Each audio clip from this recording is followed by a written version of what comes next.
Hello everyone, welcome back, and today we are going to start with the practical questions of dividend decision chapter. Almost सारे concept ख़त्म हो चुके हैं. जो एक दो चीज़ें बची है वो इस तरह से है कि सर डिविडेंड डिस्काउंट मॉडल आपका बाकी है, स्टॉक स्प्लिट्स ये आप पढ़ लो, थ्योरी वाला पार्ट है, छोटा सा ही पार्ट है, समझ में आ जाएगा. और डिविडेंड डिस्काउंट मॉडल जो है इसमें कोई अलग से फॉर्मूला नहीं है. डिविडेंड डिस्काउंट मॉडल मतलब मार्केट प्राइस निकालना किसी भी शेयर की फ्यूचर में मिलने वाले सारे डिविडेंड्स को डिस्काउंट करके. और जैसे आप कैपिटल बजटिंग में और इन्वेस्टमेंट डिसीजन में डिस्काउंटिंग करते थे कैश फ्लोज का, वैसे ही आपको डिविडेंड का डिस्काउंटिंग करना है ताकि आज की आप मार्केट प्राइस निकाल सको. तो जब इस पे क्वेश्चन आएगा तब हम उससे रिलेटेड उसको एक बार डिस्कस भी करेंगे और आपको क्लियरली समझ में आ जाएगा. It's purely a capital budgeting type of question. So sir questions अब हम शुरू करेंगे यहाँ पे इस वाले लेक्चर में. टोटल मिला के कितने क्वेश्चंस है देखो मैं आपको बताता हूँ. आपके पूरे इसमें चैप्टर में 43 क्वेश्चंस है जो कि हम सॉल्व करेंगे. अब 43 क्वेश्चंस है सर आपको पूरे के पूरे डिविडेंड डिसीजन में, और कई सारे क्वेश्चंस आपके रिपीटेड रहेंगे यहाँ पे. तो मैक्सिमम पार्ट होमवर्क में आएगा ही आएगा.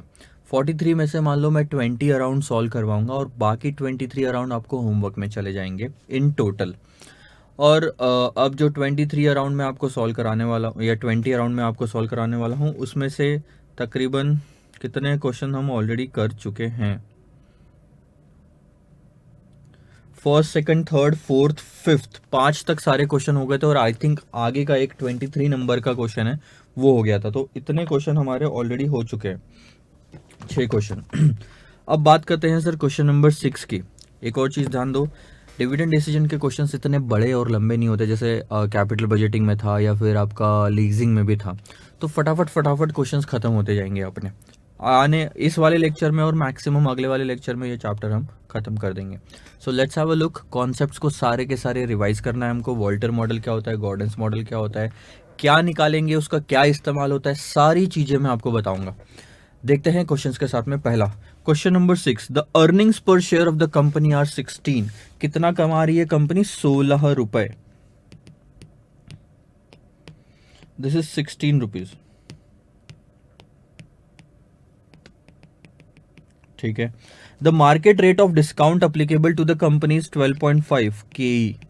डिस्काउंटिंग रेट यानी कि रिक्वायर्ड रेट ऑफ रिटर्न.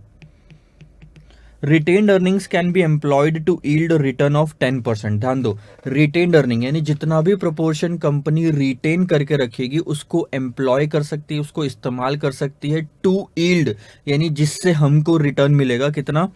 10% का. This is nothing but return on investment. ये इन्वेस्टमेंट पे जो हम कमाने वाले हैं, कंपनी कमाएगी वो है 10%. कंपनी इज कंसिडरिंग अ पे out ratio of 25%, 50% and 75%. So dividend pay out ratio इसमें से कुछ भी हो सकता है, 25, 50 और 75. Which of these would maximise the wealth of the shareholder. Question ये बोलता है कि इनमें से कौन सा पे आउट रेशियो शेयर होल्डर्स की वेल्थ को मैक्सिमाइज करेगा. अब सिर्फ इतना पूछ रहा है विच ऑफ दीज. तो इसका जवाब ना वैसे एक लाइन में दिया जा सकता है लेकिन फिर भी हम आंसर पूरा निकालेंगे. ध्यान दो, this question is purely based on Walter's model. Question number 6, ROI आपको क्वेश्चन में दिया है 10% और कॉस्ट ऑफ इक्विटी आपको दिया हुआ है 12.5%. सो और वॉल्टर्स मॉडल के हिसाब से देखो तो ROI is less than cost of equity है इस वाले क्वेश्चन में. यानी कि कंपनी कम कमा रही है, हम यानी इन्वेस्टर्स ज्यादा एक्सपेक्ट कर रहे हैं. ऐसे टाइम पे इन्वेस्टर्स क्या बोलेंगे, यार तुम लोगों को पैसा दिया, तुम हमारी एक्सपेक्टेशन से कम कमा रहे हो, हमको पैसा वापस दे दो यानी पूरा डिविडेंड दे दो. यहाँ पे optimum dividend pay out ratio is 100%. यानी पूरा डिविडेंड बांटोगे तब मैक्सिमम रहेगी शेयर की प्राइस. 100 से थोड़ा कम करो, शेयर की प्राइस थोड़ी कम होगी, और कम करो और कम होगी, और कम करो और कम होगी. यानी 100% के आसपास जो भी परसेंटेज दिया है उस पे हाईएस्ट प्राइस होगी शेयर होल्डर के वेल्थ की. क्वेश्चन में हमको 3 रेट दिए, 25, 50 और 75% का डिविडेंड पे आउट रेशियो, जिसमें 75% का रेशियो 100 के बहुत नज़दीक है. यानी इन 3 ही अगर हमारे पास ऑप्शन रहते तो 75% का dividend pay out ratio follow करने के बाद शेयर होल्डर की वेल्थ सबसे ज़्यादा होगी. accordingly dividend payout ratio of 75%, जो इससे नज़दीक है, 100 के बहुत नज़दीक है, would maximize the wealth of the share holder. ये आंसर आपका यहीं निकल गया। अब इसको मैं प्रूव करके दिखाता हूँ, एग्जाम में भी आपने करना है। So first option, dividend pay out ratio, पहले तो आप मार्केट प्राइस निकाल लो अकॉर्डिंग टू वॉल्टर्स मॉडल।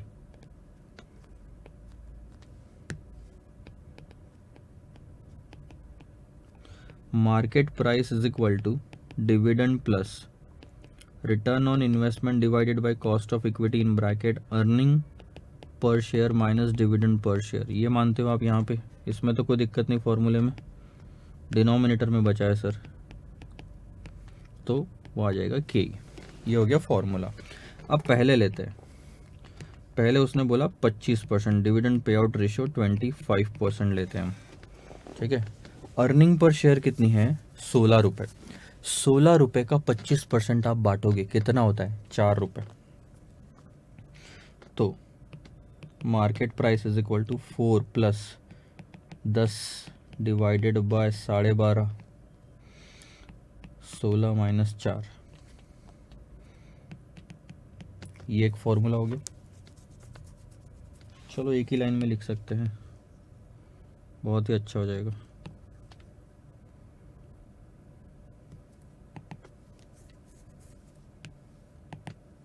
समझने में भी आसान।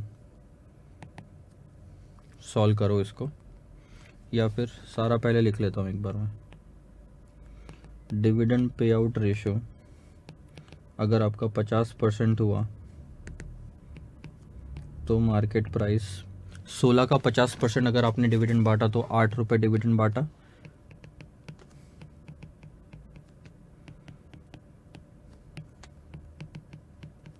ये फॉर्मूला। और लास्ट अगर डिविडेंड पे आउट रेशियो 75% हुआ तो मार्केट प्राइस 12 रुपये हो गया। 16 का 75%,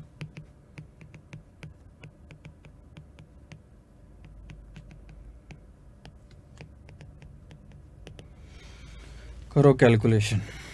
16 माइनस 4, ये ऊपर वाला जो पार्ट है, 16 minus 4, 16 minus 4 into 0.10 divided by 0.125 plus 4 divided by 0.125, तो मार्केट प्राइस आती है 108.80 पैसे। 108 रुपये मार्केट प्राइस आ रही है। दूसरे केस में 8 into 0.10, 10 divided by 12.5 into 8 plus 8 divided by 0.125, यहाँ आ रही है 115.20, और अब आएगी 4 इंटू 0.10 डिवाइडेड बाय 0.125 प्लस 12, 121.60। अब आप देखो कौन से ऑप्शन में मार्केट प्राइस हाईएस्ट है, ये वाले। यही हमने ऊपर में लिखा था कि 100% ऑप्टिमम पे आउट रेशियो है। 75 भी क्यों, आप 100 लेके देखो, इससे भी ज्यादा आएगी। 100 पे सबसे ज्यादा प्राइस आएगी, बट 100 वाला ऑप्शन हमारे क्वेश्चन में नहीं दिया है। तो जो ऑप्शन दिए उसमें सबसे नजदीक 100 के 75 था, तो नेक्स्ट हाईएस्ट इज 75% पे आ रही है 121। धीरे धीरे नीचे जाते जाओ परसेंटेज में, आपकी मार्केट प्राइस गिरती जाएगी। सो क्वेश्चन का मतलब समझ गया, आपको ये प्रूफ भी मिल गया कि optimum dividend pay out ratio क्या होता है। Optimum dividend pay out ratio अगर फॉलो किया गया तो मार्केट प्राइस शेयर की हाईएस्ट होगी, उसके अपोजिट फॉलो किया एग्जैक्ट तो लोवेस्ट होगी। बहुत ही सिंपल। ये आपका यहाँ पे क्वेश्चन खत्म। क्वेश्चन नंबर 6, सर हमने ये क्या निकाला, ये जो मार्केट प्राइस निकाली है, इन प्राइस पे क्या मैं इक्विटी शेयर खरीद सकता हूँ? नहीं, आप इन प्राइसेस पे इक्विटी शेयर नहीं खरीद सकते। इन प्राइसेस पे सिर्फ कंपैरिजन कर सकते हैं। इन प्राइसेस का इस्तेमाल होगा कंपैरिजन करने के लिए, किससे? एक्चुअल मार्केट प्राइस से। आपकी सर 75% पे मार्केट प्राइस कितनी आ रही है? 121 रुपये 60 पैसे। इस 121.60 रुपीज के थ्योरेटिकल प्राइस को कंपेयर करो एक्चुअल मार्केट प्राइस से। एक्चुअल मार्केट प्राइस है लेट से 100 रुपए, थ्योरेटिकली कितना आया? 121 रुपए, क्योंकि थ्योरी इस्तेमाल करके निकाली हुई प्राइस है 121। तो 121 रुपए 60 पैसे होनी चाहिए थी। इस शेयर की वैल्यू 100 रुपए है, कम है। वो कम वाली प्राइस पे मैं खरीदना चाहता हूं, क्योंकि उसी पे खरीदूंगा ना जो एक्चुअल मार्केट में चल रही है। तो थेरी है, इस पे तो नहीं मिलेगा मेरे को, कोई देगा नहीं। कम वाली प्राइस पे क्या खरीदना अच्छा है या बेचना? खरीदना सर। कम प्राइस है, जितनी होनी चाहिए तो उससे कम प्राइस है, यानी अंडर वैल्यूड है। So this is the meaning of this question. Question number 6 is completed. Let's go to the question number 7। थोड़ी सी फॉर्मेटिंग में इसमें एरर हो गया, तो ये फॉर्मेटिंग आप ठीक करेंगे मेरे साथ मिलके। ये 10 लाख यहाँ आना चाहिए था, ठीक है। कंपनी ने कितने कमाए sir? Earnings of the company is 10 lakh rupees. Dividend pay out ratio is 60%, यानी कि 60% मेरे अर्निंग का मैं बांट दूंगा, 6 लाख बांटूंगा। इसका मतलब यही हुआ। Number of share outstanding, total 6 lakh बांटूंगा 2 लाख लोगों को, तो मेरा 3 रुपए का डीपीएस आ गया। इक्विटी कैपिटलाइजेशन रेट की, रिटर्न ऑन इन्वेस्टमेंट आरओआई। अब 3 चीजें ध्यान दो। What would be the market value per share as per Walter model? पहला सॉल्व करते हैं क्वेश्चन नंबर 7 या 6? 7। वॉल्टर मॉडल के हिसाब से बोलो। वॉल्टर मॉडल का फॉर्मूला है sir, market price is equal to dividend per share plus ROI divided by cost of equity in bracket earning per share minus dividend per share divided by cost of equity. अब formula बार बार explain करने की तो जरूरत नहीं है कि कैसे आया क्या आया, ये हम कॉन्सेप्ट वाले वीडियो में हम देख चुके हैं। डिविडेंड पर शेयर कितना है? 3 रुपए निकाला, बराबर है क्या? 6 लाख डिवाइडेड बाय 2 लाख, 12 और 15, सो 12 15। अर्निंग पर शेयर कितना आ रहा है? अर्निंग पर शेयर देखो 10 लाख है, 10 lakh divided by 2 lakh number of share, तो 5 रुपए हो गया अर्निंग पर शेयर। 5 में से 3 बांटा, formula 2 multiplied by 12 divided by 12 divided by 15 plus 3 into 0.15। Into नहीं करना चाहिए, डिवाइड बाय।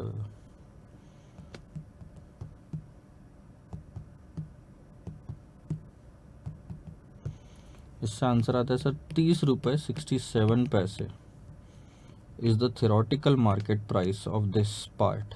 तो पहला वाला पार्ट आपका यहाँ पे सॉल्व होता है। इसके बाद दूसरा पार्ट देखो, what would be the market price पर शेयर? 30 रुपए 67 पैसे, जो भी हमको डेटा दिया हुआ है उसके हिसाब से। दूसरा क्वेश्चन है, what is the optimum dividend pay out ratio according to the Walter's model and the market price होना चाहिए value of the company's share at that pay out ratio. पहले तो बताओ ऑप्टिमम क्या होना चाहिए था, और उसके बाद उस ऑप्टिमम पे आउट रेशियो पे मार्केट प्राइस निकालते तो क्या आता। अब हमारे क्वेश्चन में दिया है आरओआई 12% का और कॉस्ट ऑफ इक्विटी दिया है सर 15% का। तो इसका मतलब एक चीज़ क्लियर है कि आरओआई कम है कॉस्ट ऑफ इक्विटी से, यानी कि मेरी जो इन्वेस्टर की जो एक्सपेक्टेशन है कंपनी से 15% की, उससे कंपनी कम कमा रही है। 12 कमा रही है, सिर्फ 15 एक्सपेक्ट किया जा रहा है। अगर कंपनी कम कमा रही है तो इन्वेस्टर बोलेगा भाई मुझे ही पैसा दे दो, यानी 100% dividend pay out ratio. Optimum dividend pay out ratio कितना आ रहा है आपका? 100%। उस हिसाब से डिविडेंड पर शेयर कितना आना चाहिए? 100%। पे आउट रेशियो किस पे लगता है? अर्निंग पर शेयर पे। 5 रुपए अर्निंग पर शेयर है, उसका 100% बांटना है, तो डिविडेंड कितना हुआ? 5। सो अब इस पे मार्केट प्राइस कितनी आएगी कि sir dividend per share plus ROI,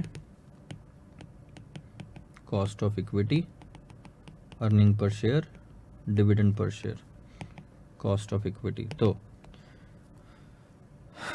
dividend per share कितना? 5 plus ROI 12/15, earning 5 minus 5, earning 5, DPS 5, और ये हो गया 15। अब आपको दिमाग लगना चाहिए बिना कैलकुलेशन किए, ये जो पूरा पार्ट है ये हो गया 0, क्योंकि 5 माइनस 5 0, मल्टीप्लाइड बाय कुछ भी करो 0।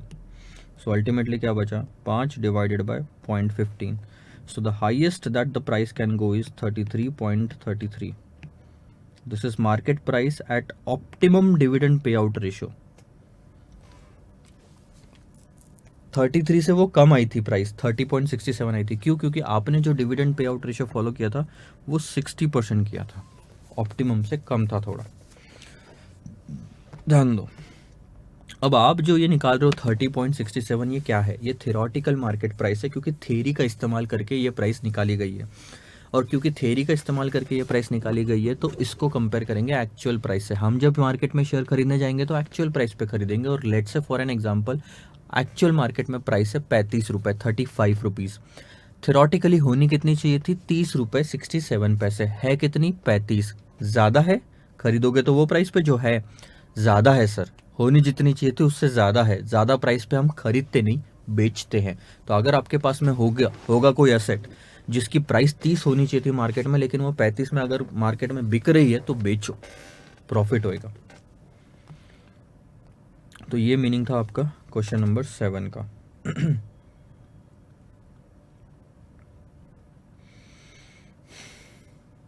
क्वेश्चन नंबर 8 मेरे हिसाब से फिलहाल के लिए पेंडिंग रखो। अब देखो, पेंडिंग नहीं भी रखो तो भी कोई दिक्कत नहीं है।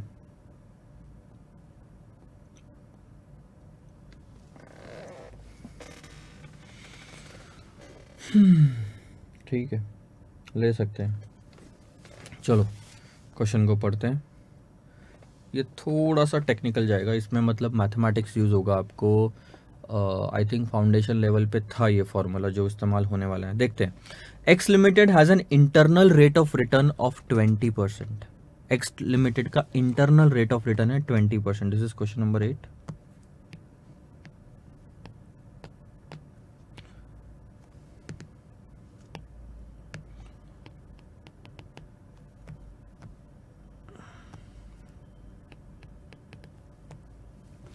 It has declared a dividend at 18% on its equity share, having face value of 10 each. अब ध्यान देना, ये जो 18% है ये पे आउट रेशियो नहीं बोला उसने, डिक्लेयर किया है डिविडेंड 18% का, यानी डिविडेंड का रेट है।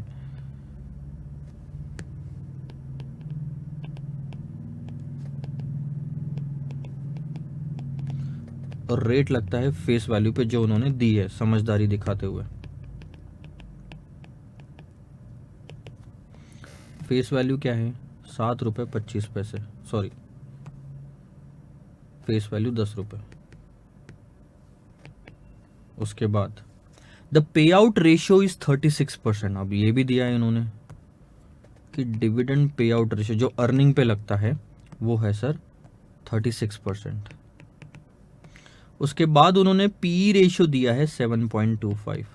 प्राइस अर्निंग मल्टीपल, याद करो रेशियो एनालिसिस वाला चैप्टर, उसके अंदर में पी रेशियो वाला कॉन्सेप्ट हमने देखा था, that is 7.25। Find out the cost of equity, आपको क्या निकालना है? के according to the Walter's model and hence determine the limiting value of it shares in case the pay out ratio is varied as per the said model. अब दोनों चीजें बताता हूं, के ही निकालना है, ठीक है? एक सेकंड में थोड़ी करना।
ध्यान देंगे।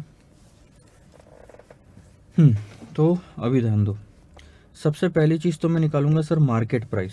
अच्छा, मार्केट प्राइस भी नहीं, डिविडेंड पर शेयर 10 रुपये फेस वैल्यू है, जिस पे 18% का रेट लगना है, यानी डिविडेंड पर शेयर है आपका 1 रुपये 80 पैसे का। ठीक है। अब क्या हुआ है, एक चीज़ ध्यान दो, अगर आपकी अर्निंग पर शेयर रहती 100 या 10 मान लो, और आपका डिविडेंड पे आउट रेशो रहता 60%, तो डिविडेंड पर शेयर कितना आता, 6 रुपये।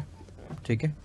अब एक चीज़ ध्यान दो, उल्टा जाते हैं, आपके पास में ये दिया हुआ है और ये दिया हुआ है, तो क्या अर्निंग पर शेयर निकाल सकते हो आप?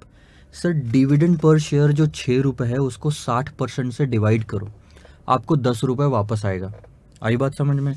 सेम चीज़ मैं यहाँ पे कर रहा हूँ। डिविडेंड पर शेयर 1 रुपये 80 पैसे दिया हुआ है और डिविडेंड पे आउट रेशियो हमको दिया हुआ है 36%। उल्टा जाओ सर, वो डीपीएस डिवाइडेड बाय डीपीआर करोगे, 6 डिवाइडेड बाय 60%, तो 100 आता ना बराबर, या 10 आता ना बराबर। वैसे ही अब आएगा dividend per share divided bye DPR अगर आप करोगे तो अर्निंग पर शेयर आएगा, यानी 1 रुपये 80 पैसे जो है वो 36% है। तो 100 कितना, आप क्या करोगे, 1 रुपये 80 पैसे डिवाइडेड बाय 36% करोगे तो 5 रुपये आता है, यानी 5 रुपये का 36% इज नथिंग बट 1.80। तो आपका आ गया क्या, अर्निंग पर शेयर। अब देखो अर्निंग पर शेयर को पी रेशियो से मल्टीप्लाई करके क्या आता है, रेशियो एनालिसिस वाले चैप्टर में हमने ये चीज पढ़ा है कि जितना हम कमा रहे 5 के कितने गुना, पी रेशियो क्या बोलता, 7.25 टाइम्स मेरी मार्केट प्राइस है। P ratio multiplied by EPS क्या आता है सर, मार्केट प्राइस। तो 7.25 इंटू 5 अगर करेंगे आप तो आता है 36.25। ठीक है। अब बात करते हैं वॉल्टर्स मॉडल की। जो बेसिक चीज़ें निकलनी थी मैंने निकाल ली। वॉल्टर्स मॉडल बोलता है market price is equal to dividend per share plus earning per share minus dividend per share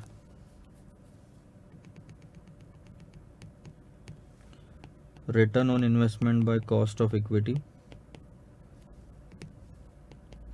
earning per share minus dividend per share divided by cost of equity. ठीक है। अब ये सब चीज़ें क्यों निकाली, क्योंकि सर मेरे को समझ में आ गया था इन्होंने हमको आरओआई दिया है, केई निकालने बोला है, तो अब बचती सिर्फ 3 चीज़ें हैं, डीपीएस निकालना, ईपीएस निकालना और मार्केट प्राइस निकालना। तो ये तीनों चीज़ें हमने यहाँ पे निकाली, डीपीएस निकाला, ईपीएस निकाला और मार्केट प्राइस निकाली। रख दो 36.25, डिविडेंड पर शेयर 1.80, आरओआई ले लो आप 20% का, cost of equity, earning per share आप लोगे यहाँ पे 5 रुपये और डिविडेंड पर शेयर 1 रुपये 80 पैसे और कॉस्ट ऑफ इक्विटी। अब ये कॉस्ट ऑफ इक्विटी को इधर भेज दोगे आप तो हो जाएगा आपका 36.25 कॉस्ट ऑफ इक्विटी, 1 रुपये 80 पैसे कॉस्ट ऑफ इक्विटी, वो जो दूसरा कॉस्ट ऑफ इक्विटी उसको भी ले लिया, plus 5 minus 1.80 into 0.20, so that's 0.64 divided by cost of equity.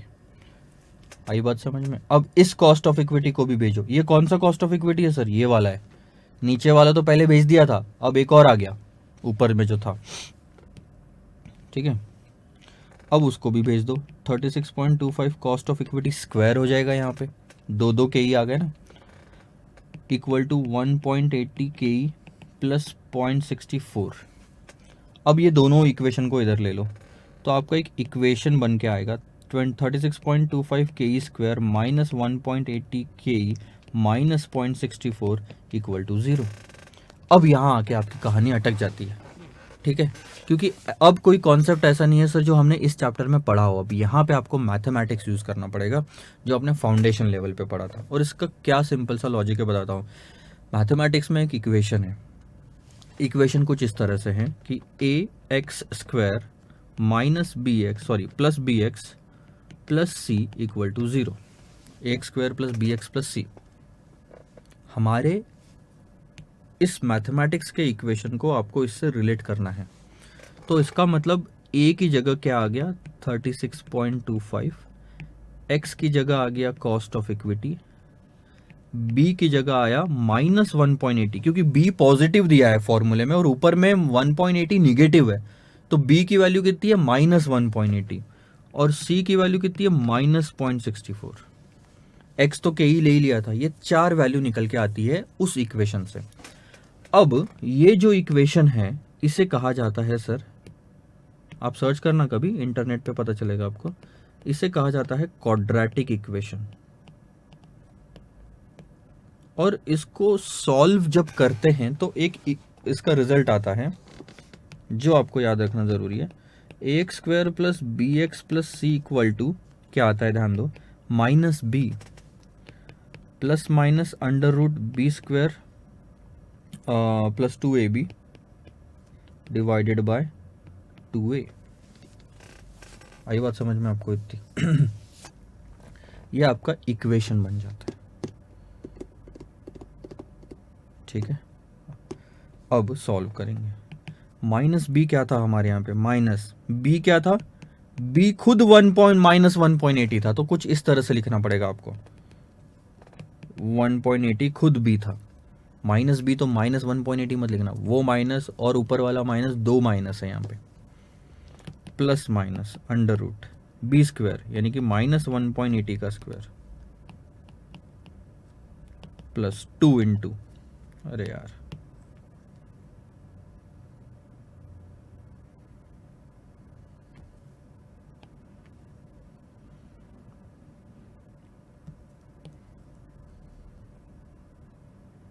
एक सेकंड बस होल्ड करो।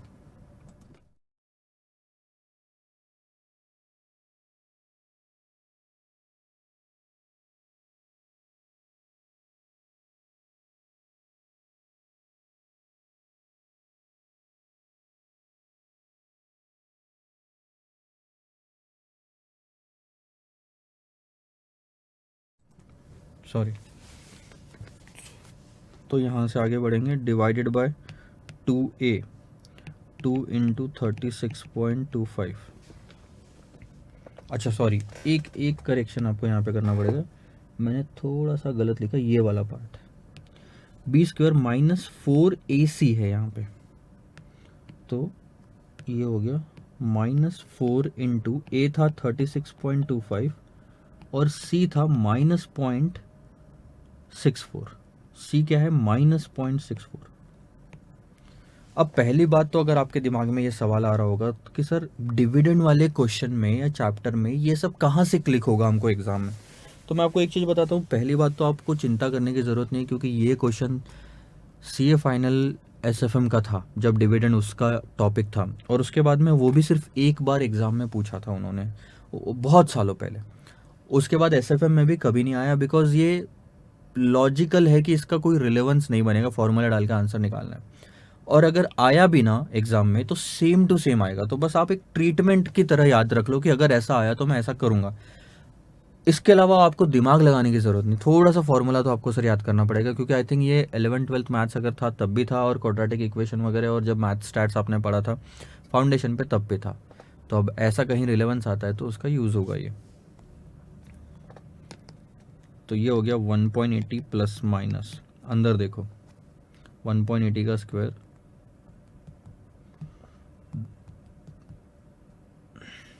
सो दैट गोज टू 3.24, क्योंकि पॉजिटिव हो जाएगा, नेगेटिव का स्क्वायर अगर आप करोगे तो 3.24 माइनस 36.24 इंटू 4, नहीं माइनस नहीं, अब तो प्लस आएगा क्योंकि बाहर माइनस है। मैंने सही लिखा गलत लिखा यार, मैंने एक सेकंड बस मेरे को चेक करने दो कि फॉर्मूले में प्लस था या माइनस था।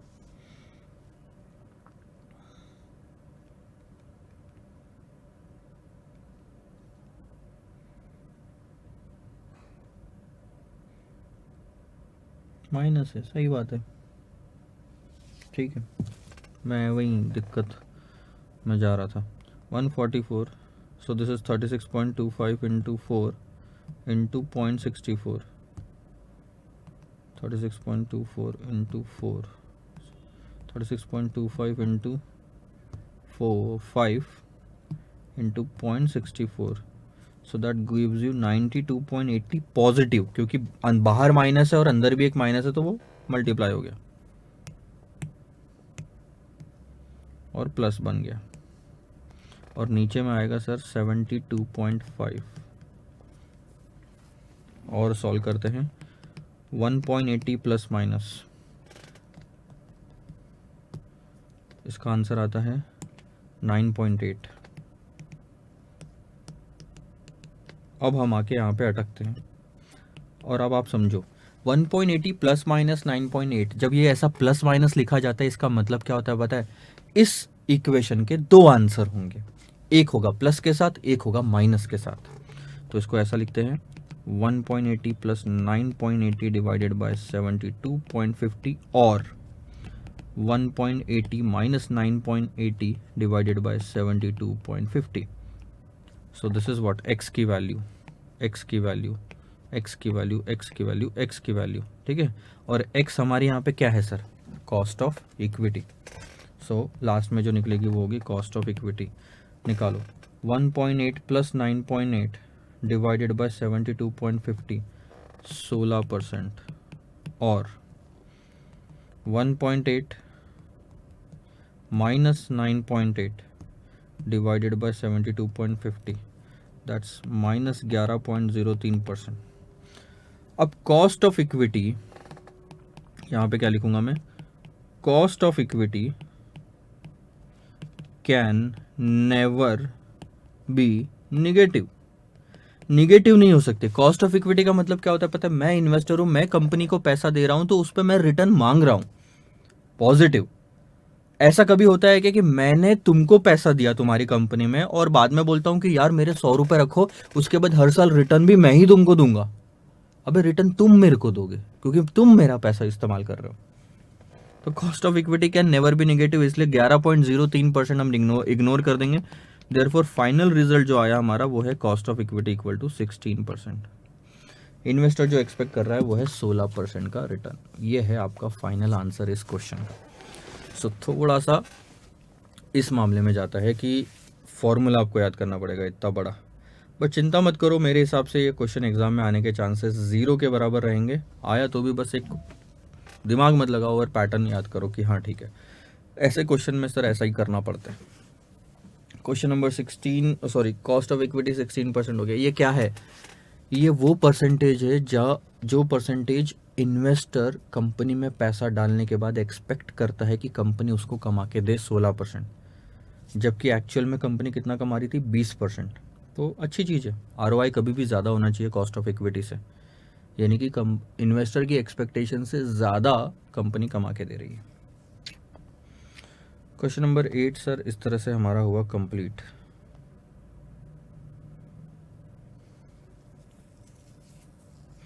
अब ध्यान दो, क्वेश्चन नंबर 9 किस तरह से आपके लिए होमवर्क बनेगा।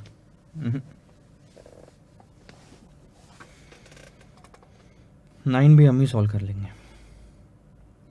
The following figures are collected from the annual reports of XYZ limited. नीचे दी गई फिगर्स कलेक्ट की गई है annual figures of XYZ limited. अगर आप देखोगे नेट प्रॉफिट है 30 लाख रुपए और आउटस्टैंडिंग 12% प्रेफरेंस शेयर्स दिया हुआ है आपको। प्रेफरेंस शेयर्स है 100 लाख रुपए के।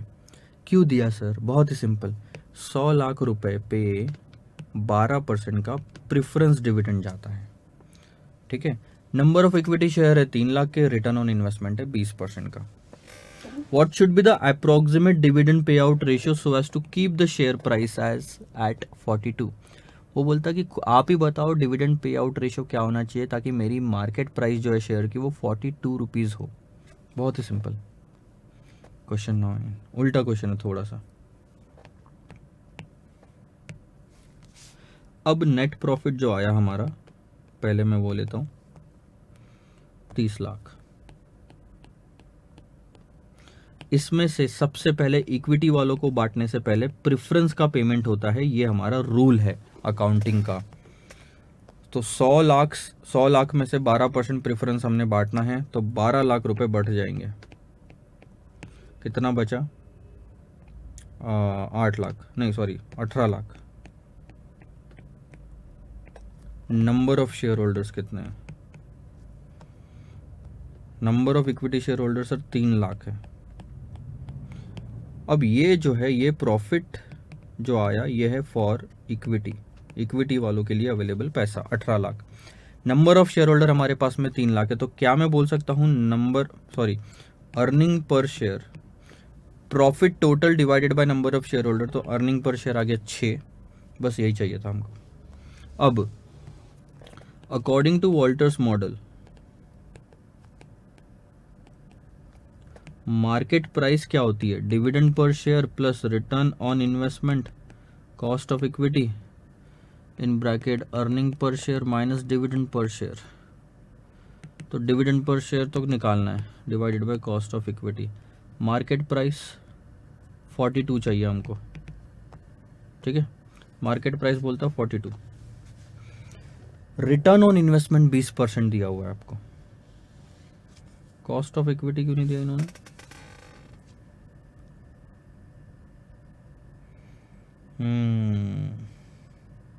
आई थिंक ये वही क्वेश्चन है यहाँ पे। अच्छा क्या हुआ था मैं बताता हूँ।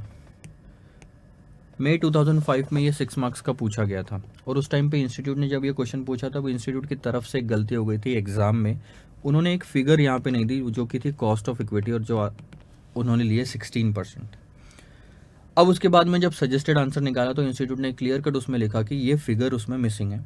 आप अज्यूम कर सकते हो कोई भी एक कॉस्ट ऑफ इक्विटी और आंसर निकाल सकते हो। जिसने जो अज्यूम किया उसके हिसाब से उसको मार्क्स मिल जाएंगे। तो ज़रूरी नहीं है 16% अज्यूम करना, आप कुछ भी अज्यूम करो। मेरा प्रैक्टिकल सजेशन ये है सर, 20% के आसपास की कोई भी फिगर ले लेना, या तो 25 तक या तो 15 तक, तो आपका एक लॉजिकल बैठेगा। ऐसा मत करो कि भैया आप 5% कॉस्ट ऑफ इक्विटी ले रहे हो, कुछ तो अज्यूम करना, बोले तो कुछ भी करना, ऐसा नहीं होता। आसपास होना चाहिए कि आप कितना एक्सपेक्ट कर रहे हो और कंपनी कितना कमा के दे रही है, ज़्यादा वेरिएशन मत रखो। सो फिलहाल के लिए हम एक अजम्पशन लेके चलते हैं कि cost of equity 16%। So DPS हमको निकालना है plus ROI 20%, cost of equity 16%, earning per share हमने निकाला जो कि आ रहा था 6, minus dividend per share divided by cost of equity 16%। अब अगर आप मल्टीप्लाई करोगे तो 42 को 0.16 से करोगे तो वो आता है 6.72। उसके बाद में यह आएगा DP dividend per share plus 20/16 into 6 7.5 minus 20/16 that's 1.25 dividend per share. Solve करो, 7.5 को इधर लेके आ जाओ, या फिर आप उल्टा भी कर सकते हो क्योंकि यहाँ पे वो आएगा। तो 0.25 डीपीएस, 1 डीपीएस और माइनस 1.25 डीपीएस का आंसर क्या आता है? माइनस 0.25 या माइनस 0.25 डीपीएस। अब उसको इस साइड में ले लो तो प्लस हो गया, और इधर आ गया 7.5 माइनस 6.72, सो दैट्स 0.78। तो डीपीएस आएगा आपका 3 रुपये 12 पैसे। So therefore dividend pay out ratio कैसे निकालते हो? 3 रुपये 12 पैसे बांटे किस में से? अर्निंग पर शेयर के 6 रुपये में से। So dividend per share divided by earning per share, 3 रुपये 12 पैसे बांटे कितने में से? 6 रुपये में से। तो डिविडेंड पे आउट रेशियो कितना आया सर? 52%। अब सबका आंसर यहाँ अलग अलग आएगा क्योंकि सब अलग अलग परसेंटेज का अजम्पशन लेंगे। आई बात समझ में? सब अलग अलग परसेंटेज का अजम्पशन लेंगे, ठीक है। क्या कर सकते हैं उसमें, एग्जाम में अगर ऐसा हुआ है आपके साथ में भी कोई और नए क्वेश्चन में एग्जाम में ऐसा हो जहाँ पे आपको लग रहा है कि कोई फिगर मिसिंग है, तो अजम्पशन ले लो कि हमने ये अज्यूम किया और उसके हिसाब से आंसर निकाल दो। क्वेश्चन को उस मौके पर छोड़ के आना, ये सबसे बड़ी बेवकूफ़ी है। कुछ तो अजम्पशन लेके उसको करके आओ। सिर्फ एक फिगर मिसिंग थी इसलिए सर मैंने क्वेश्चन सॉल्व नहीं किया क्योंकि मेरे को लगा कि भैया इंस्टीट्यूट बहुत दानी है, वो अपनी गलती मानेगी और मार्क्स दे देगी। नहीं, वो जब आप पेपर सॉल्व नहीं करते, क्वेश्चन सॉल्व नहीं करते उस केस में, तो आप वो ये समझते हैं कि आपको आता ही नहीं था। आप कुछ अजम्पशन लेके करके आ रहे हो, इसका मतलब आपको आता था, यहाँ पे आप अटके, यहाँ पे आपने अज्यूम किया और आगे बढ़े। ये दिखाओ कि आपको आता है, ये मत दिखाओ कि आपको नहीं आता। मन में आपके था कि सर मेरे को तो आता था, लेकिन 1 लाख बच्चे मार्केट में हैं, आप हर एक को नहीं पढ़ सकते। इंस्टीट्यूट क्या सोचेगी? आपके मन में था, इसके मन में नहीं था, ये था वो था, पूछेगी थोड़ी अभी तेरे मन में था क्या, तो तू बता दे मेरे को। सो ये था आपका dividend pay out ratio, simple. ये इसलिए मैंने ले लिया क्योंकि इसमें गड़बड़ थी, नहीं तो क्या है, होमवर्क दे दिया। क्वेश्चन नंबर 10 होमवर्क जाएगा आपका।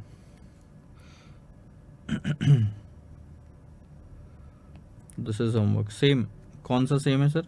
ये जो हमने किया ना क्वेश्चन नंबर 7 जैसा ही है, अलग अलग टाइम पे अलग अलग फिगर्स के साथ पूछा हुआ है। क्वेश्चन नंबर 11 करते हैं हम। फटाफट फटाफट सारे क्वेश्चन करेंगे सर, उसमें और ज़्यादा दिमाग लगाने वाला है नहीं, और आगे तो बहुत सारे होमवर्क आएंगे, अभी स्टार्टिंग वाले तो सारे मैं कर रहा हूँ। 2 मिनट का ब्रेक ले लो।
ध्यान देंगे सर क्वेश्चन नंबर 11 पे। The following information is supplied to you. आपको नीचे दी गई इंफॉर्मेशन को ध्यान से पढ़िए। टोटल अर्निंग्स आपको दी है 2 लाख रुपए की, और नंबर ऑफ इक्विटी शेयर्स आपको दिए है 20। तो इससे आप एक चीज निकाल सकते हैं कि अर्निंग पर शेयर कितना है सर, मेरा ईपीएस आएगा 10 रुपए का। उसके बाद डिविडेंड पेड दिया है 1,50,000 का। डिविडेंड किस में से पे करोगे? अर्निंग्स में से। अर्निंग्स कितनी? 2 लाख की अर्निंग। 2 लाख में से कितना पे किया? 1,50,000। रेशियो निकाल के देखो तो आपको पता चलेगा डिविडेंड पे आउट रेशियो कितना है, 75%। डिविडेंड पर शेयर भी आप निकाल सकते हो अगर निकालना चाहो तो। 1,50,000 डिवाइडेड बाई 20,000 अगर आप करोगे तो ये आएगा 7.5, और पी रेशियो आपको दिया है 12.5 का। अब ध्यान दो, ascertain whether the company is following optimal dividend policy। पहली बात तो no, company is not following optimum dividend policy, क्योंकि हमने जो पढ़ा था सर ऑप्टिमम डिविडेंड पॉलिसी में, उसमें सिर्फ 2 चीजें आती है, या तो 0% या तो 100%, लेकिन कंपनी 75% फॉलो कर रही है। ठीक है, अब इसका सबसे पहले हम आंसर करते हैं, ध्यान दो।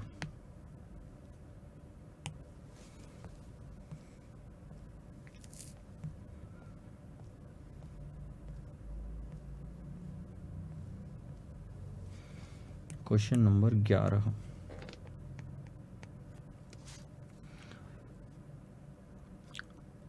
ऑप्टिमम डिविडेंड पॉलिसी के लिए हमको लगता है दो चीज, ROI और कॉस्ट ऑफ इक्विटी। क्या क्या दिया है देखो, हमको दिया है कुछ भी नहीं,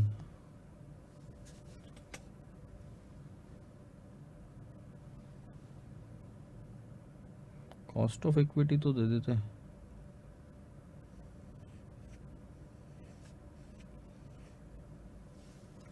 ठीक है,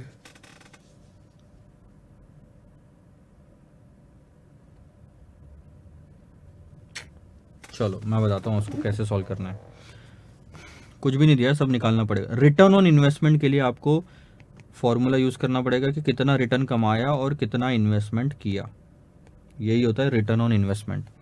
रिटर्न आपको क्लियरली क्वेश्चन में लिखा हुआ है कि कितना रिटर्न कमाया सर, 2 लाख की टोटल अर्निंग्स है, दिस इज योर रिटर्न। और इन्वेस्टमेंट कितना था कंपनी में, आप ये कैसे निकालोगे, इन्वेस्टमेंट कितना था सर, 20,000 शेयर्स है और 100 रुपए की एक की वैल्यू है, मार्केट प्राइस नहीं दिया, आप ये लेके चलो, तो जो फेस वैल्यू कंपनी में जा रही है। सो दिस कैपिटल जो आता है कंपनी का वो आता है 20 लाख का, 20,000 इंटू 100, तो अब आता आपका ROI that is 10%। Cost of equity की बात करते हैं। अब कॉस्ट ऑफ इक्विटी में आपको पता होगा, cost of equity is nothing but the inverse of the P ratio. Cost of equity is nothing but the inverse of the P ratio. कैसे होता है ये भी मैं आपको समझाऊंगा, फिलहाल आप लो। तो 1 डिवाइडेड बाई 12.5 अगर आप करोगे, पी रेशियो कितना है सर 12.5, तो 1 डिवाइडेड बाई 12.5 अगर आप करोगे तो वो आता है 8%। ठीक है, कॉस्ट ऑफ इक्विटी कितना हुआ 8%। अब सबसे पहले तो हम यहाँ पे रुकते हैं और हम इस चीज़ को पता लगाते हैं कि sir cost of equity is equal to 1/P कैसे हुआ।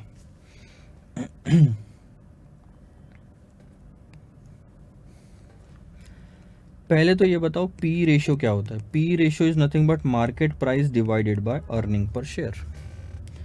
अब कॉस्ट ऑफ इक्विटी की बात करते हैं। कॉस्ट ऑफ इक्विटी क्या है sir, required rate of return. कौन बोलता है कि मेरे को इतना रिटर्न चाहिए, रिक्वायर्ड रेट ऑफ रिटर्न, ये इन्वेस्टर का रिक्वायर्ड रिटर्न होता है। तो सबसे पहले एक चीज बताओ, इन्वेस्टर क्या चाहता है, रिटर्न चाहता है, जिसको हम बोलते हैं अर्निंग्स। एक शेयर पे EPS हो गया, और वो रिटर्न किस पे चाहता है, रिक्वायर्ड रेट ऑफ रिटर्न, लेकिन किस पे, जो पैसा उसने लगाया है। आप जब पैसा लगाते हो, इन्वेस्टमेंट जिसको कहते हैं, वो क्या है sir, market price, EPS divided by market price.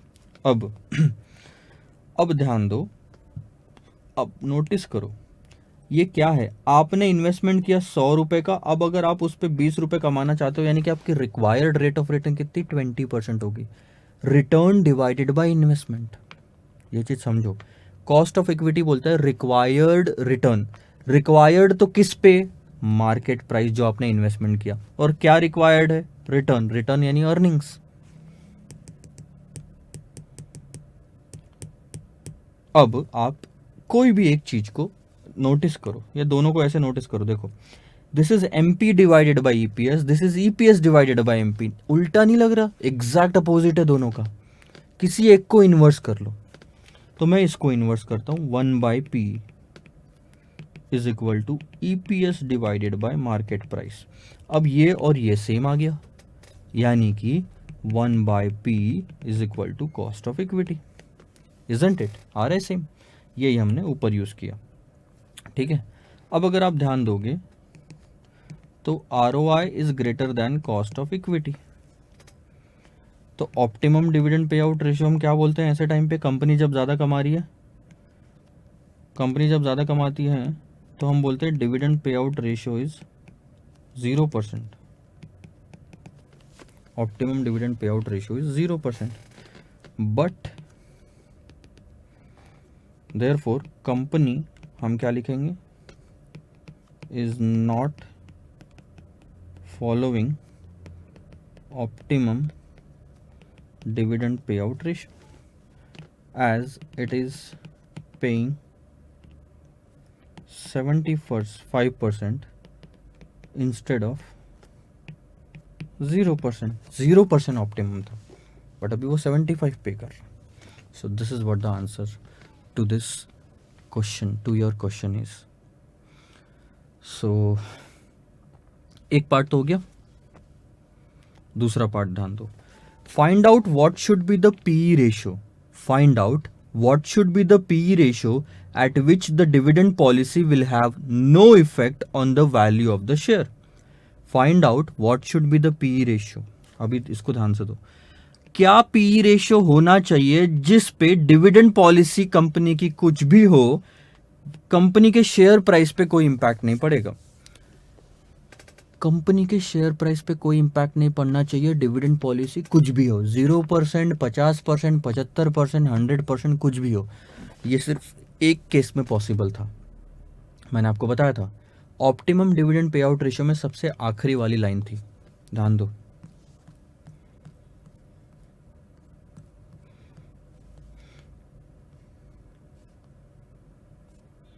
ये वाला optimum dividend pay out ratio में मैंने आपको कहा था, जब आरओआई इज इक्वल टू केई होगा तब आप कुछ भी पे आउट रेशियो रखो, कुछ भी पे आउट रेशियो रखो, मार्केट प्राइस पे कोई इंपैक्ट नहीं पड़ता।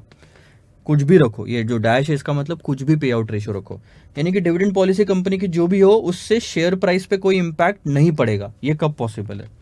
बी,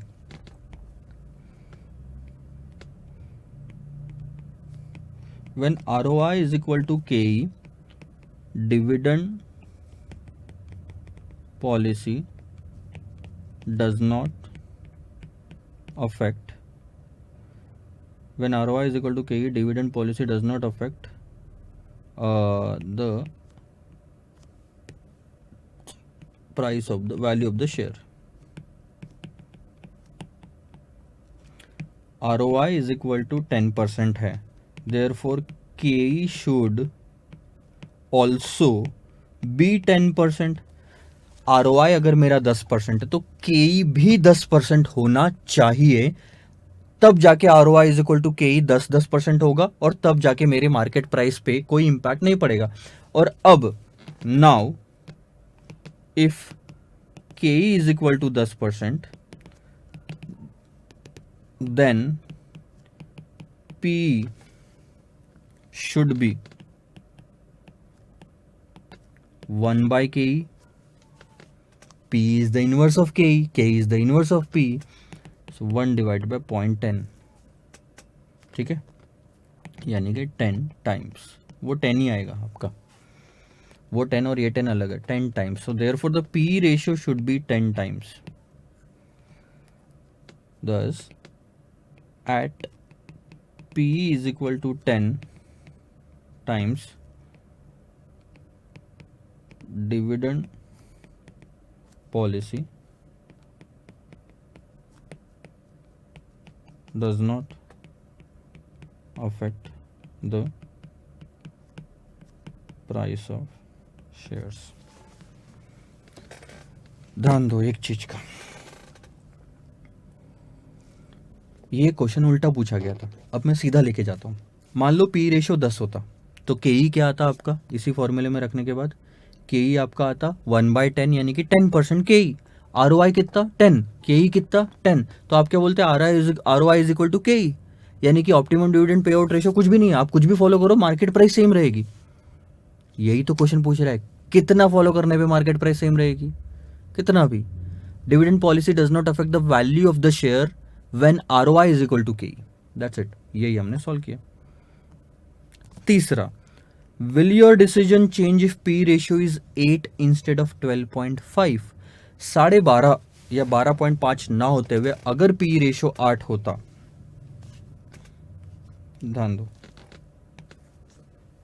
तीसरा, if P is 8 that means KE is equal to 1/8, 1 by P is equal to 1/8 is equal to 12.5%, ठीक है। नाउ ROI है हमारा 10% which is less than KE 12.5%, ठीक है। अब optimum dividend pay out ratio is आपका 0% आएगा। ऊपर में क्या लिखा था मैंने, अबे सॉरी, ये गलती हो गई थी, ये 0 नहीं 100% होना चाहिए, मेरे से गलती हुई थी। आरओआई ज़्यादा था, कॉस्ट ऑफ इक्विटी मतलब कंपनी ज़्यादा कमा पा रही थी, तो ऑप्टिमम हो गया 100। अब होगा 0%, क्योंकि कंपनी कम कमा रही है, तो अब 0% आएगा, ठीक है। तो optimum dividend pay out ratio कितना हुआ सर? 0% का cost of equity. Cost of equity 0% and company is paying 75%, hence it is not following optimum dividend payout ratio, that's it, simple. तो ये सब कहानी आपकी हुई ख़त्म। बेकार क्वेश्चन था, मज़ा नहीं आया सर, मतलब सीखने लायक कुछ नहीं था, इसीलिए सिर्फ आड़ा टेढ़ा कैलकुलेशन करना था, क्रॉस मल्टीप्लिकेशन। चलो बढ़ते हैं आगे। ये क्वेश्चन आप करेंगे, this is homework for you, बहुत आसान है। अब वापस वॉल्टर प्राइस के हिसाब से आपको बताना है कि मार्केट प्राइस कितनी है और dividend pay out ratio optimal है कि नहीं, और वॉल्टर फार्मूला के हिसाब से। तो इसमें आज सच कुछ ज़्यादा आपको सीखने को मिलेगा नहीं। आगे बढ़ते हैं क्वेश्चन नंबर 13 पे। हाँ, अभी तक हम वॉल्टर मॉडल करते आए थे, अब क्वेश्चन देखेंगे सर गॉर्डन्स ग्रोथ मॉडल का। ध्यान दो। Sterlite Limited is having its share quoted in major stock exchanges. The company is having a paid up capital of rupees 10 lakh. Dividend is distributed at the rate of 20% per annum. Annual growth rate in dividend is expected at 2%. ध्यान दो, Sterlite Limited is having its share quoted in major stock exchanges. The company is having a paid up capital of 10 lakh, 10 per share. Face value 10 है, तो इससे आप दिमाग लगाना शुरू करो। 10 लाख की टोटल वैल्यू 10 पर शेयर है, तो ये 1 लाख हो गया, ठीक है। Dividend is distributed at the rate of 20%, rate है 20%, रेट लगता है फेस वैल्यू पे और फेस वैल्यू है 10, तो डिविडेंड कितना हुआ? 2। एनुअल ग्रोथ रेट आपको 2% की दी हुई है। एक्सपेक्टेड रेट ऑफ रिटर्न 15 दिया है। बोला है कि वैल्यू बताओ शेयर की कितनी है गॉर्डन्स ग्रोथ मॉडल से। ध्यान दो, क्वेश्चन नंबर 13, फेस वैल्यू आपको दी है 10,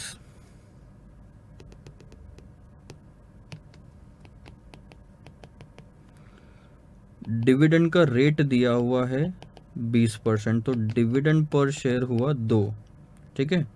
ग्रोथ रेट आपको दी है 2%, कॉस्ट ऑफ इक्विटी आपको बोल रहा है 15% रिक्वायर्ड है। गॉर्डन्स ग्रोथ मॉडल अगर हम लगाए तो market price is equal to D0 in bracket 1 plus growth divided by cost of equity minus growth. बताओ फॉर्मूला याद है या नहीं है? ये हम गॉर्डन्स ग्रोथ मॉडल वाले कॉन्सेप्ट में देख चुके हैं। सो डिविडेंड पर शेयर है 2 का, उसमें ग्रोथ होगी अगले साल 1.02 की, और उसके बाद में नीचे में आएगा 0.15 माइनस 0.02। बहुत ही आसान, अभी मैं समझाऊंगा उसको आपको। आंसर आता है सर 15 रुपये 69 पैसे। This should be the market price, और आंसर खत्म हो गया 2 मिनट में। अब आप सोचो, आपको जो डिविडेंड निकाला वो यहाँ का था, मार्केट प्राइस जो क्वेश्चन में निकालनी थी वो यहाँ की थी, और मार्केट प्राइस कोई भी पॉइंट पे निकालो फ्यूचर का डिविडेंड काम आता है, यानी आपको चाहिए था D1, तो 2 तो लेके भरोसा नहीं, मतलब नहीं है, तो डी में आपको करना था, D0 जो है इसमें करनी थी ग्रोथ को ऐड, और तब जाके आपको डिस्काउंटिंग करनी थी। क्या दिक्कत है इसमें? ऐसे क्वेश्चन एग्जाम में शायद ही अभी पूछे, आया तो भी 2 मार्क्स के ऊपर नहीं आएगा, और कुछ है भी नहीं देखो क्वेश्चन में।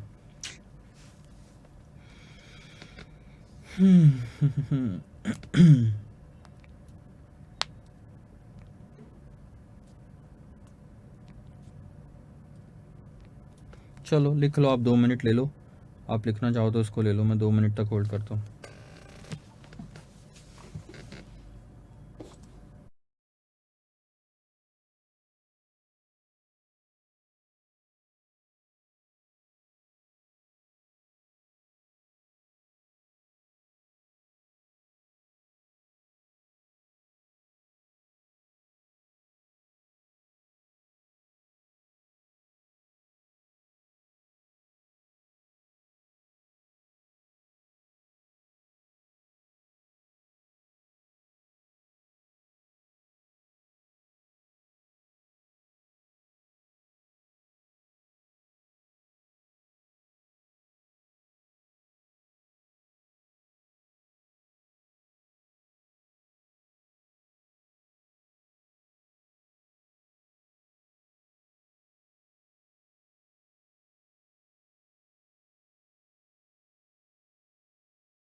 अब एक कॉन्सेप्ट मैं समझाता हूँ क्वेश्चन नंबर 14 के साथ में। ग्रोथ रेट का फॉर्मूला क्या है, जो गॉर्डन्स ग्रोथ मॉडल में अपना रह गया था। गॉर्डन्स ग्रोथ मॉडल में ध्यान देना सर, अब यहाँ पे आप गॉर्डन्स ग्रोथ मॉडल का मार्केट प्राइस का फॉर्मूला है D0 in bracket 1 plus growth divided by cost of equity minus growth. और ये ग्रोथ कैसे निकलती है, ये अब मैं आपको बताऊंगा ग्रोथ कैसे निकलती है। ध्यान दो, यहाँ आपने 100 रुपये इन्वेस्ट किए, कॉन्सेप्ट देख रहे हैं हम, कोई क्वेश्चन नहीं। कंपनी ने कमाए 10 रुपये, तो कंपनी का रिटर्न ऑन इन्वेस्टमेंट कितना हुआ 10%। 10 रुपये किस पे कमाए, 100 पे, तो 10% रिटर्न ऑन इन्वेस्टमेंट हुआ। ठीक है, 10 रुपये कमाए, कंपनी ने 6 रुपये का डिविडेंड बांट दिया, तो रिटेन कितना करा, 4 रुपये। यहाँ पे एक चीज़ क्लियर हो जानी चाहिए कि sir dividend pay out ratio 60% का है और रिटेंशन रेशियो 40% का है। ये चीज़ क्लियर हो रही है आपको।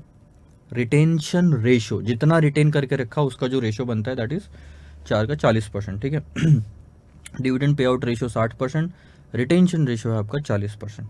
ओके, ध्यान दो। तो अब कंपनी के पास कितना पैसा है ये थोड़ा सा ध्यान दो।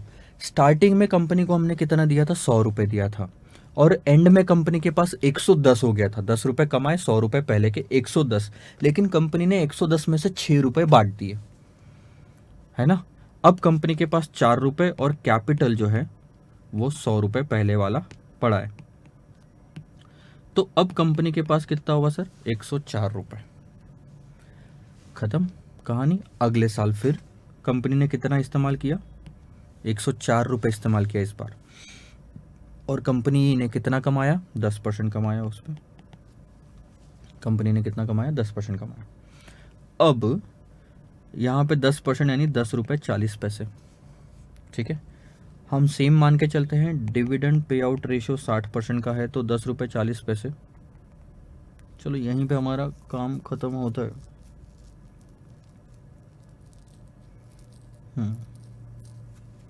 अब और कुछ ज़रूरत नहीं पड़ेगी। अब एक चीज़ बताओ, क्या कंपनी की अर्निंग्स में ग्रोथ हुई है, क्या कंपनी की अर्निंग्स में ग्रोथ हुई है। हाँ सर, पिछली बार कंपनी ने 10 रुपये कमाए थे, इस बार कंपनी ने 10 रुपये 40 पैसे कमाए। हम ROI सेम मान के चल रहे हैं, 10%, पिछली बार भी 20%, इस बार भी 10%। क्वेश्चन ये है कि क्या ग्रोथ हुई है। हाँ सर, पहले रिटर्न था मेरा 10, जो कि अभी हो गया 10 रुपये 40 पैसे, यानी कितना, सिर्फ 40 पैसे का मेरे को एक्स्ट्रा रिटर्न मिला ना। परसेंटेज में अगर आप निकालोगे तो ये 4% की ग्रोथ है। 40 पैसे डिवाइडेड बाय 10, मानते हो या नहीं मानते। पिछले साल 10 कमाया था, इस साल 10 रुपये 40 कमाया। पिछले साल 10 कमाया था, इस साल 10 रुपये 40 कमाया, और कहानी यहीं खत्म। पिछले साल 10 कमाया था, इस साल 10 रुपये 40 कमाया, कितना ग्रोथ हुआ, कैलकुलेट करके देखो, यू विल गेट 4%। तो यहाँ ग्रोथ रेट कितनी हुई, 4%। इतना सारा करने की ज़रूरत ही नहीं थी। अगर आपको सिर्फ 2 फिगर्स पता है ना, तो भी आप निकाल सकते हो कि आपने ग्रोथ रेट कैसे निकालनी है। Retention ratio multiplied by return on investment. Retention था 40% का, है, रिटर्न था आपका 10% का, इसका आंसर आता है 0.04 यानी कि 4%। खत्म, यही पूरा कॉन्सेप्ट। यानी अल्टीमेटली मैं आपसे ये बताना चाहता हूं कि आपको एक फॉर्मूला बनता है, growth rate is nothing but retention ratio into return on investment, या आप बोलो B इंटू R। कहीं कहीं पे रिटेंशन रेशियो को B की तरह ट्रीट किया गया है, तो B और कुछ भी नहीं, रिटेंशन रेशियो है, और ROI यानी कि R, ये आपका फॉर्मूला है। अब आते हैं सर क्वेश्चन नंबर 14 पे। Calculate the implied growth rate. Calculate क्या करने बोला इन्होंने, इम्प्लाइड ग्रोथ रेट और रिटर्न ऑन इक्विटी। अब ध्यान दो, रिटर्न ऑन इक्विटी का मतलब कॉस्ट ऑफ इक्विटी नहीं है। कॉस्ट ऑफ इक्विटी ऑलरेडी दे दिया उन्होंने, जिससे कैपिटलाइज करते हैं वो हमेशा कॉस्ट ऑफ इक्विटी होता है। जब कॉस्ट ऑफ इक्विटी दिया हुआ है तो वो वापस निकालने तो नहीं बोलेंगे। ये आपका आरओआई है, इन्वेस्टमेंट। इन्वेस्टमेंट क्योंकि इक्विटी का ही है इसलिए रिटर्न ऑन इक्विटी बोला उन्होंने। अब देखो question number 14,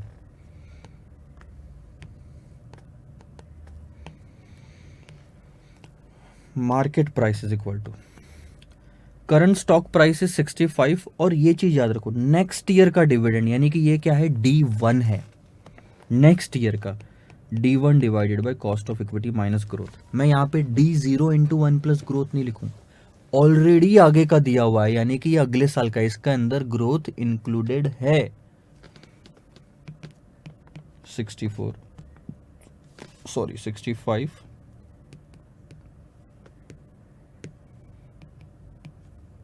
D1 next year का डिविडेंड है 4, कॉस्ट ऑफ इक्विटी जो है वो आपको 12% दिया हुआ है, और ग्रोथ रेट इससे आपको निकालनी है पहला। करो सॉल्व, इसको इधर लेके जाओ उसको उधर लेके जाओ तो कुछ ऐसा दिखेगा। 0.12 minus growth is equal to 4/65। So growth is equal to 4/65 plus 0.12, मतलब ग्रोथ उधर गया ये इधर आया, तो growth rate is equal to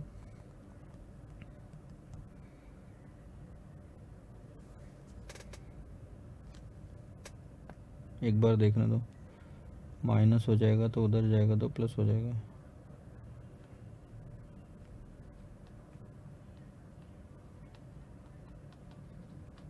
कुछ गलत तो नहीं कर रहा हूँ?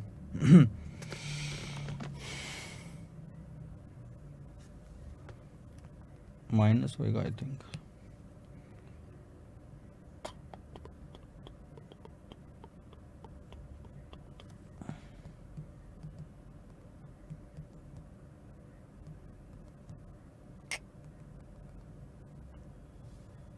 माइनस आएगा। 12 क्या है देखने दो। 12% capitalization rate, cost of equity minus growth, cost of equity minus growth. मैं अननेसेसरी कंफ्यूज हो रहा हूँ, एक सेकंड होल्ड करना बस।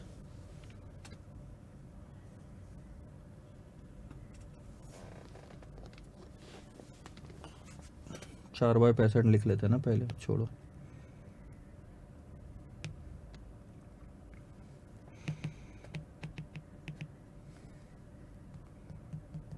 So that's 0.062। ग्रोथ उधर डाल देते हैं, ये इधर लेके आ जाते हैं, तो growth is equal to 0.12 minus 0.062 आएगा, बराबर है। सो आपका ग्रोथ रेट आएगा 0.58, 5.80%। ये ग्रोथ रेट आ गया। बहुत ही सिंपल, आपने बस फॉर्मूले में रखना है। हमेशा ग्रोथ रेट दी हुई होती थी, मार्केट प्राइस निकालते थे, आज मार्केट प्राइस दी है, ग्रोथ रेट निकालना है, कोई दिक्कत वाली बात तो नहीं है। अब ग्रोथ रेट, उन्होंने दूसरी चीज क्या बोली, उन्होंने बोला आरओआई निकाल के बताओ, यानी कि रिटर्न ऑन इक्विटी। अब वो आप कैसे निकाल सकते हो? ग्रोथ रेट का फॉर्मूला है sir retention ratio into return on investment, या इस क्वेश्चन के हिसाब से लेना है तो return on equity. Growth rate आपने निकाल ली 0.058, रिटेंशन कितना है 50% का दिख रहा है लास्ट में क्वेश्चन में लिखा हुआ, तो रिटेन आपने 50% कर रखा है, तो आर निकल जाएगा क्या? यस सर, क्यों नहीं निकलेगा? R is nothing but divided by 0.50, 11.6 खत्म। 11.6% आपका आ गया यहाँ पे। तो आर भी आ गया, ग्रोथ रेट भी आ गया, कहानी खत्म। नोट कर लो ये चीज़,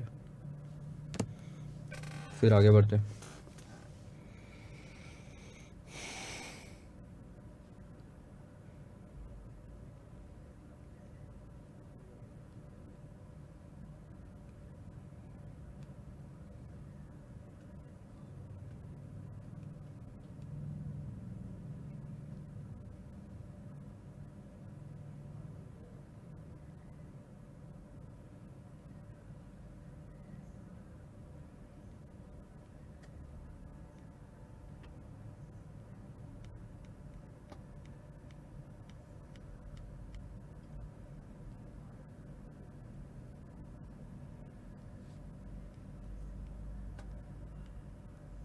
आई hope you are writing.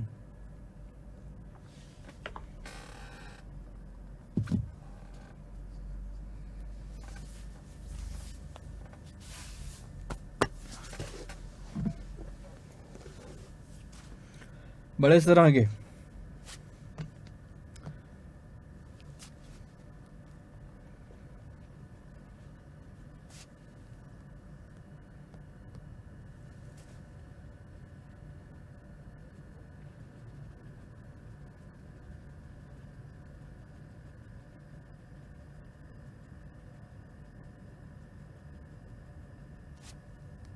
धासु धासु question है आगे, पता है.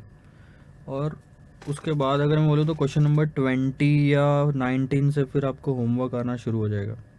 फिर वापस छोटे छोटे हैं कुछ कुछ, फिर एक दो बीच बीच में बड़े हैं, और फिर ना बड़े बड़े हैं, छोटे छोटे हैं. अरे हो जाता कल ख़त्म. ठीक है, फिलहाल एक काम करते हैं, यहीं तक रुकते हैं इस लेक्चर में. क्वेश्चन नंबर 15 भी थोड़ा सा डिफरेंट है, तो अच्छे से मैं टाइम लेके आपको उसको समझाऊंगा. जल्दी जल्दी में कुछ नहीं करना चाहते अपन. सो इस लेक्चर को यहीं तक रुकते हैं. अगले लेक्चर से क्वेश्चन नंबर 15 ऑनवर्ड सॉल्व करेंगे. फिलहाल के लिए बाय बाय.